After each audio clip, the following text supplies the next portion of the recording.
How big of a goal would you set if you knew you couldn't fail? Now, what's keeping you from setting that goal? I'm Eric McNeil, and I'm an investment and business growth specialist, motivational speaker, and mentor. I work with entrepreneurs, business executives, and professional athletes to overcome mental obstacles and as well as business obstacles to help create a path to help them find the financial success that they deserve through proper planning. So 3 years ago, I was working as a financial advisor for a bank, and I had, at the time what I thought, great income, great career path. But that was that danger, right? Is having that carrot kind of dangling in front of me, always thinking the next promotion was going to be the one, a little bit higher salary, then I'll be happy, and then I would be fulfilled. Every single day, I would pull out a notebook and I would start jotting down my goals, my aspirations, my life plan. And if you go through that notebook, you'd find 25 pages of word for word the exact same goals.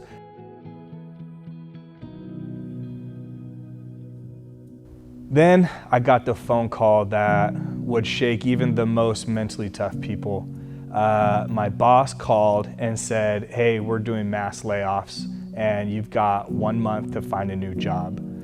And in that moment, I was shook. How could I be this top performer, getting all these different accolades for my accomplishments, and then just get replaced so easily? Am I that replaceable? And that was a really hard moment for me to really take in. And after throwing my little pity party for a few moments, I had this aha moment. This whole time I knew what I was about, but I was looking for that through other people, through the jobs, through the promotions. And I finally felt free. I knew what I could do, what was next. What's keeping you from chasing what you know you deserve? Matthew said no 6 times. Bank of America said no twice. Merrill Lynch said no. Wells Fargo didn't even call back. Zions Bank said no. CUSO said no. Desert Financial said no. I submitted 17 applications, held 8 interviews. 3 years ago, we lost our daughters. A year later, I lost my emotional support dog. And now, I lost my job. And amongst all of this, I'm still incredibly happy and optimistic about the future. It's not your situation, it's your attitude. Life is what you make of it. Now, the biggest obstacle, of course, was us losing our daughters. And if you have to go. 3 years prior, my wife gave birth to 2 twins that were born premature. And we only had them for a short time. We only had them for about a week. And they taught me the most important life lesson is that everybody dies, but not everybody lives. So getting through this challenge, I knew life was too short to not take risks. So I created that opportunity and I started my own financial planning firm. So we packed everything up and we moved to Utah. As I was building up the firm, I understand it takes some time to have the income start coming in, so I was looking for other ways to make some money. So my little brother and I started looking online and we found out a little bit more about e-commerce. And as we were building up the firm, we didn't have extra money to invest, but I knew one very important principle, that you couldn't save up to become a millionaire.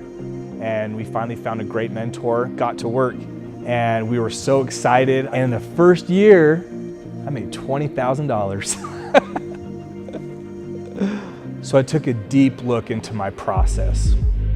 We had the people, we had the product, but was the process right? And it wasn't. We made some tweaks, went right back at it, and in 1 week, I made my first $100,000.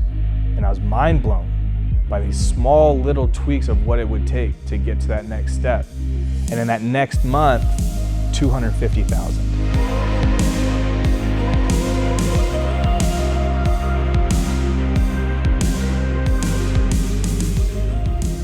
And now the way that we do this is through my simple Build, Scale, Sell program.